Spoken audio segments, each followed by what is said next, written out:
Back for the state name. No, sir, Mr. Thompson, you know I don't put up with any of that. You understand? Listen to me. Yes, sir. Go ahead. You understand I'm not going to put up with that. Yes, sir. Not anything like that. You understand? Do you understand me? Yes. There's not going to be any private citizen, sovereign citizen, any of that. You understand? Yes, sir. Okay.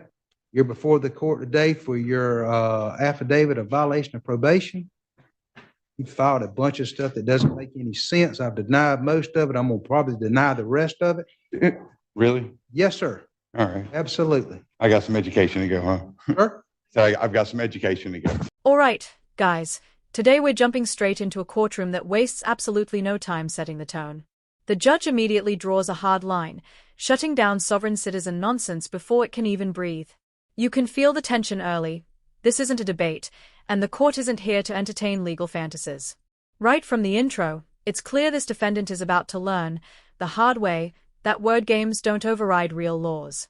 If I get a new law violation of driving my license suspended or revoked, you don't want to have an attorney appointed to represent you? No, sir. Are you sure? But that's the thing is, I've never even been pulled over. I don't know how I got a license or a warrant or anything. I haven't been pulled over in more than a year. Any emergency contact.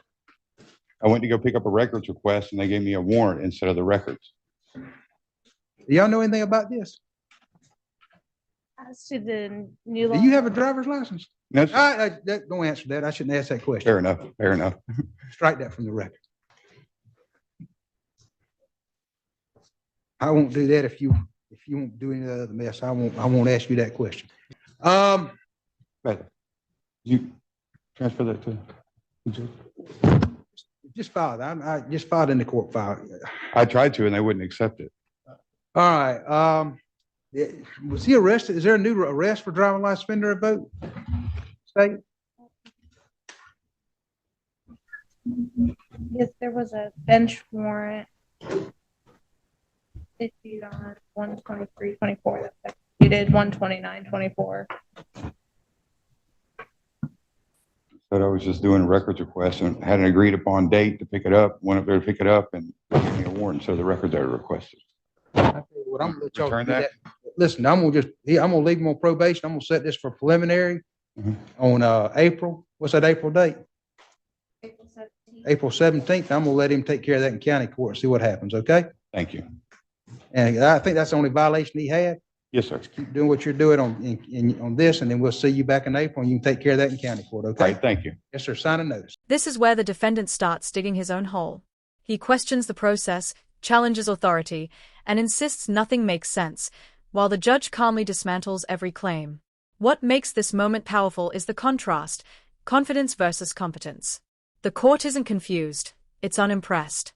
You can almost feel the judge deciding how much patience he's willing to spend before consequences kick in. This is at a preliminary hearing. Do you wish to have an attorney appointed to represent you? No, sir. All right. You wish to represent yourself? Yes, sir. Okay. I'll All present right, myself to the court. Sir? Said I'll present myself to the court. If you'll swear Mr. Thompson in, sure, state your name. I'm the attorney, in fact, for Justin Reed Thomason, fictitious name. No, sir, you're not. State your name. Justin Reed. And, That's my given name. sir? Justin Reed. Okay. And Mr. Reed, you made an, Justin Reed? Reed's his middle name, Your Honor. I understand that. What's your last name? That's not my property, sir. Nope, well, I'm not gonna take that. Tell me your real name. Justin Reed. What's your name on your birth certificate? That's not my property either, sir. That's the state of All Florida. right. Mr. Thompson, I'm gonna find you're not competent to represent yourself. You can keep Justin that Reed in- Thomason, sir. Here's the first real suspense point. The court could easily send him back to jail, but instead, he catches a break. The judge chooses restraint over punishment, giving him room to comply. This is the fork in the road moment. Everything that follows hinges on whether he understands how close he came to losing his freedom right here. Did you get in school? I graduated. Okay. And were you in the military? Say again? I can't. Were you in the, I'm sorry, were you in the military? Yes, sir. I was in the Army. So you knew how to read and write? Yes, sir. Okay. And, I remember correctly, are you on disability now? Yes, sir. Okay. Been through a heart attack and a stroke. Yes. since, Also, you've had some other physical injuries too. Is that correct? say again? You had some physical injuries also. Is that correct? Yes, sir. I've got 6 screws in my neck and a stent in my heart. And before the court, I believe, the court is aware of this. I believe you've had Mr. Thompson on the violation of probation before. Is your father here? Is any family here? Okay, I thought so. Okay. All right, sir. Have you ever represented yourself before? And this court, just for the last hearing, the reason I'm on probation, that's the only 2 times I've ever tried to defend myself from here. And you understand that attorneys are trained in the rules of evidence and criminal procedure? I cannot hear you, sir. I'm sorry. Okay, I'm sorry. You understand that attorneys are trained in the rules of evidence and criminal procedure? Say again? Do you want a hearing device? Huh? Hold on, I'm gonna give you a hearing device. Fast forward, and he's back in court wearing jail stripes, a visual reminder that warnings were ignored. This segment is uncomfortable because the court begins questioning his ability to represent himself. The judge isn't mocking him. He's genuinely assessing whether this behavior is confusion or defiance. It's a subtle shift from frustration to concern, and that makes it even more serious. Understand that attorneys are trained in the rules of evidence, criminal procedure, and law, and they're there to assist you in preparing for this preliminary hearing and preparing for an evidentiary hearing. You understand that? Yeah, well, from my past experience, they didn't seem to want to do any of those things for me. But, well, I'm just asking, do you understand that? Yes, sir. And that you'll be held to that same standard. Yes, sir. And that if I do allow you to represent yourself, the first time I hear anything that sounds like what you started talking about today, you will not be able to represent yourself. Do you understand that? Yes, sir. And that'll be immediate. Yes, sir. And I'll never allow you to represent yourself again in this proceeding. If I hear that, do you understand that? Yes, sir. All right. Do you still wish to represent yourself? Yes, sir. I believe in self-defense. Yes, sir. Sir? I believe in self-defense. Yes, sir. I went to war for this country. I would always like to represent and defend myself. Okay. All right.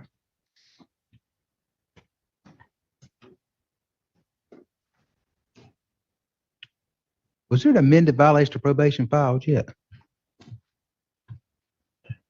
It looks like there was on March 1st, Your Honor. Okay, very good. All right, well, sir, I'm going to allow you to represent yourself at any point in time that you wish to have an attorney appointed to represent you. I'll appoint one. Do you understand? Yes, sir. Okay, all right. You're here today on a violation of probation hearing. And how do you wish to plead? Not guilty. All right. And let's see.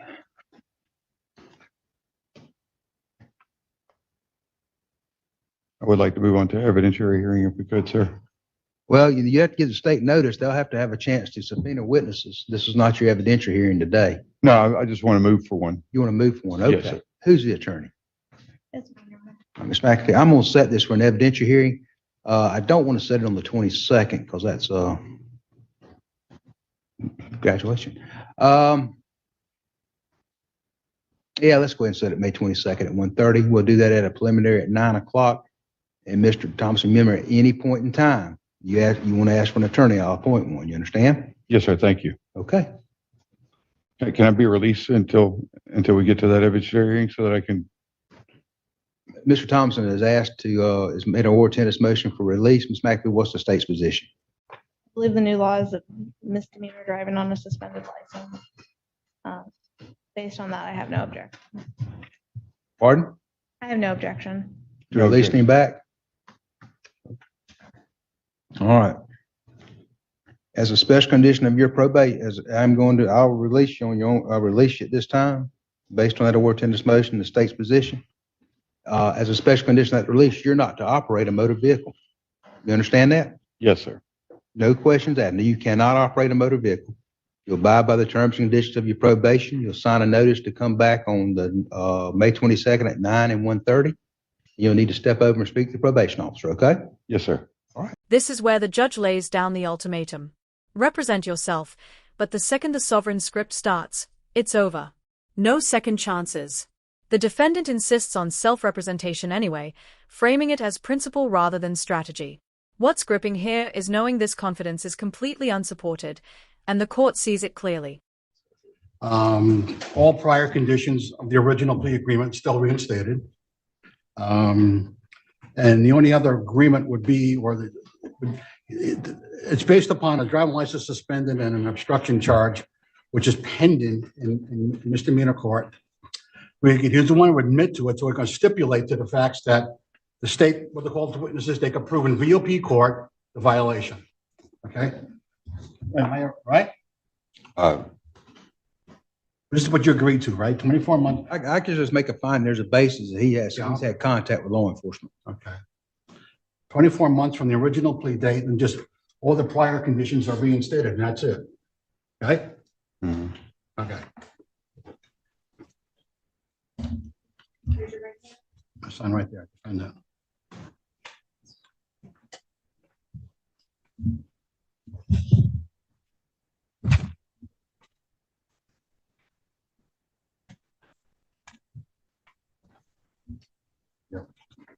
Every time.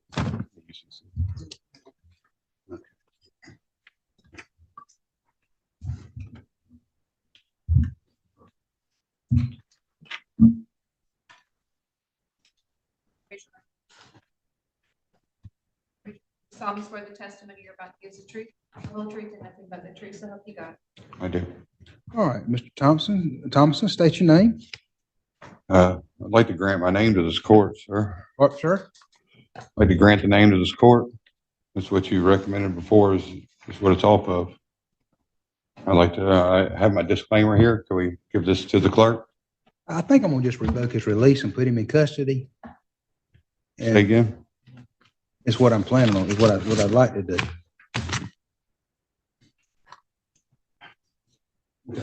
Your name right now, your legal name is Justin Reed Thomason. Is that right? That's their legal name. That's who owns it. All right, look it. You signed this thing. I signed it. Okay, you signed it, and you agreed to what this position is, correct? You agree to abide by probation, is that correct? I guess I don't have much of a choice. Yes, you I'm do. Under duress. This whole thing is under duress, but I'll do it because I don't have a choice. Can I have a few minutes with him? I'm thinking about revoking his release and just taking him into custody and and continuing his Say again? evidentiary hearing, putting you back in jail Really? Why? because you're being. Against all odds, he's released again. This is the moment that makes viewers shake their heads. The judge spells out the rules in plain language, especially one critical condition: do not drive. There's no legal ambiguity here, no gray area. This release isn't mercy, it's a final test, and the clock is officially ticking. Don't do all this nonsense of what you're doing, okay? Justin Reed Thomason. Your dad's been here at every I court know. date. And your sister, I don't I like know, it has any been more here than he before.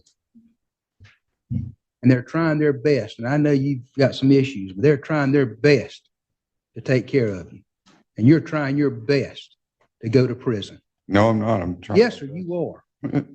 Trying my best to be free. No, sir, you're not. What you're trying your best to do is go to prison. And that's exactly what's going to happen if you don't pay attention to what you're doing. And I understand you've got some issues, but I do also understand that you're competent to proceed. And I am willing to put you back on probation right now. And the only thing it will cost you is an extra $250 over the probationary period and extend it to 24 months. And then you can fight your county court case if that's what you want to do. Yes, sir. If that's what you want to do? Yes, sir. Your name's Justin Reed Thomason, is that correct? Yes, sir. All right, that's what you were named at birth, is that correct? Yes, sir. Okay. And you understand that you're waiving your right to an evidentiary hearing, is that correct? Did I? Or are you? I've got you set for a hearing this afternoon. We're pleading to this instead of having a hearing. Okay. Okay. You're waiving that right, is that correct? Yes, sir. Okay. And you're waiving your right to require the state prove the allegations against you. That's a big one, but Yeah. And the only thing you're admitting is that you got arrested on some new charges. You're not admitting whether you did or did not do the crime that you're charged with. I definitely got arrested. You definitely Been got arrested. 6 times in the last 18 months. Which Yes, sir. Now the story jumps out of the courtroom and onto the street. A simple traffic stop turns into a textbook example of why sovereign arguments fail instantly in real life. The officer stays calm, factual, and direct, while the defendant spirals into semantics. This is where theory collides with reality, and reality wins every time. Yes, I'm gonna find there's a basis. I'm gonna find that Mr. Thomas's admission was was freely and voluntarily made. It's extended sentence is extended 24 months from the original sentence date. All conditions that are reimposed, there's an additional $250 imposed today for the cost of the prosecution of the violation of probation. Sir, you have 30 days to find notice of appeal. If you'd like to have an attorney to appoint to represent you, one may be appointed to represent you at no charge. Step right over there and speak to the probation. The arrest unfolds step by step, and there's no drama, just inevitability. The officer explains the violations clearly, while the defendant argues definitions instead of facts. What makes this moment hit hard is realizing this entire arrest was preventable. The warning was clear. The consequences were predictable. Hey, Justin, step out of the vehicle for me, all right? What you need? All right, come here. Are you being arrested? Or? We've got an issue here, okay? What's the issue? Well, the issue is, one, your driver's license has been suspended since 2022. Oh, that's... Okay? Yes. Two, all right, you're driving a vehicle with no tag on it. It's not driving, though. That's kind of a commercial term. No. Private... You're traveling by means of driving. No, sir. Yes. Well, what are the means? With that. What means are you traveling then? You're traveling, but by what means? By using an automobile. Right. You're operating an automobile, correct? No. You're operating, meaning you're in control of. You're not in control of an automobile? You're not in control of this automobile. I'm in use of it. You're in use of it. Yes. So you don't control it. I mean, it's got a computer system. It's got a computer. My man, if it decides to take control, it can. You are in control of this automobile, okay? It doesn't self-drive. Right. You are in control. So you are operating because you are in control of a motor vehicle and traveling by means of driving, okay? What do you want to do about it? So here's the thing, all right? Put your hands behind your back. All right. Okay. I'm already. Can I set off and stuff? And I will take care of it. can we go by my house? No. Because I got stuff that's sitting out that's going to ruin my dogs. Well, then you're going to have to call somebody to come take care of your pets, okay? 442 back. I feel like I'm just a giant target now. You already arrested me once, haven't you? 1015, one white male. Yes, I have actually, and I told you that I was going to be looking for this van because it is. So you're just watching my house waiting on me to mess up then? No, I was as soon as I drove by, you turned around and pulled me over. Yeah, because I noticed the van. I know exactly what van you drive. Okay, so where you want me at? You're going to sit in the back of my vehicle. Here we go again. Yeah, man. I told you if I see that van traveling, okay, then I was going to pull it over and I was going to tow it and I was going to place you under arrest. I told you that. I said you need to get things in order. All right, you don't have a proper driver's license. You don't have your van registered. You don't have that van registered. Okay. You're using the sovereign citizen script, and your van, your license plate, is kind of you guys just reflecting. Us. Well, yeah, that's your label, man. Stop using the sovereign citizen script. Back in court, the judge is no longer patient. He's angry, not emotionally, but judicially. Another judge released him, and that decision clearly didn't sit well. The tone changes completely here. This isn't about education anymore. It's about accountability. You can feel the system closing ranks. I thought Mr. Thompson was in jail. And he was given a notice, conditional release by Judge Campbell. Mr. Thompson, you wish to have an attorney appointed to represent you today? What I'm going to do is I'm going to look at revoking your release because in my opinion, you should be in custody and should not have been released from custody. I believe this is a new law violation. Is that correct? A what, sir? A new law violation. I don't. When you arrested on another driving license, suspended or revoked? Yes, they were staking out my house, and I don't understand why. I was going to get some food. I'm going to revoke your release at this time and take you into custody for a violation of probation. Go ahead and take you into custody. I'm here to finalize that disclaimer that I have. It's here now, sir. If you take him into would custody. Accept it, please. I'm revoking your release. You should have been held without bond. He's going to be held without bond. I'm not going anywhere. Just give him to his father bearer.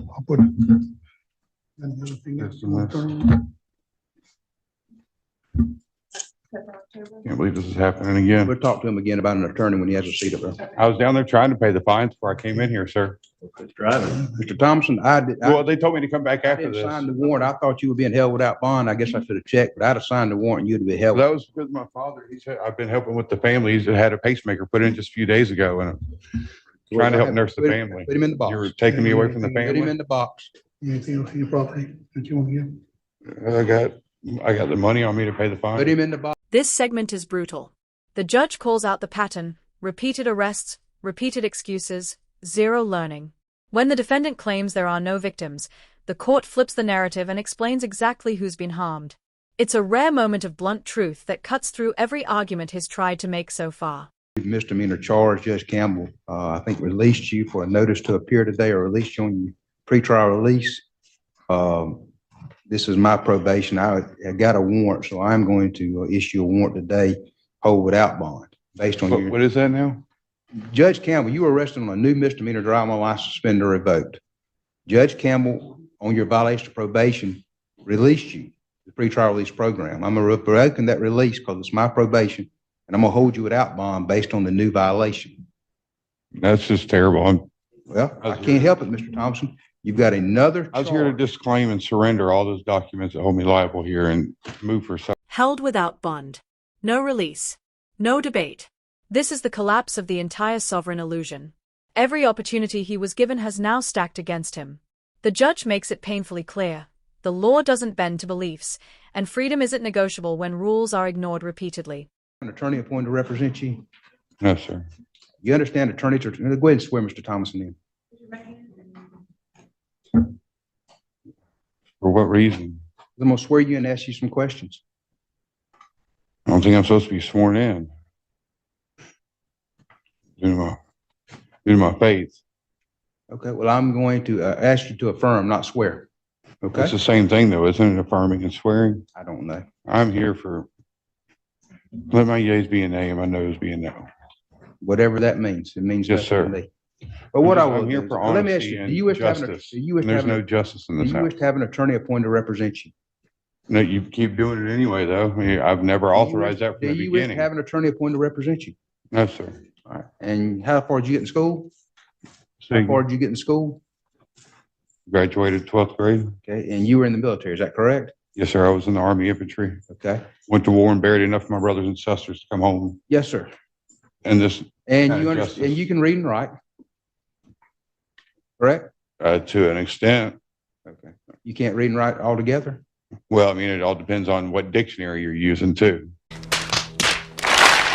Well, if you use a regular legal dictionary, can you read and write that? You read that? Say again? A regular dictionary.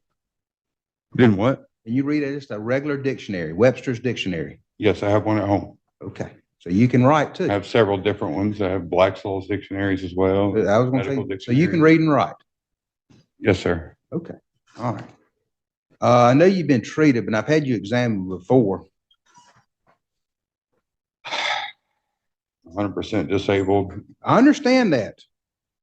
I've done everything I could to keep you out of I've jail. already been injured 2 different times I at the understand. jails. I understand that completely, Mr. Thomason, but I've had no luck. Every I 2 months. came here you're to back pay and in- they told me to come back to complete Every it 'cause 2 they months, you're back in court. So what I'm going to do you still wish to represent yourself? I don't, I think that's the best matter for me. I mean, it's up to you. Right I now, just still think that's the best matter for me, but what I'm gonna do is- Doesn't seem like anything's fair inside this house. Nothing seems fair here. how many times have you been released from custody in the last year? I've been arrested 7 times I now understand that. without any victims. I don't understand how the state of Florida, a stack of papers can be a victim. Okay. All right. I'm gonna allow you to represent yourself, and what I'm going to do is I'm gonna go ahead and have Mr. Thompson evaluated again. Ms. Nelson, if you go ahead and prepare us on the court's own order. I'm gonna hold you without bond based on the new That's just violation of terrible. probation. My mother's 100% disabled. My dad has a pacemaker now, and you're gonna hold me without Your bond. dad's over at court driving every day with you. infraction. I understand that completely, sir. All right, guys, this is where it all ends. Locked up, no bond, no loopholes left to argue.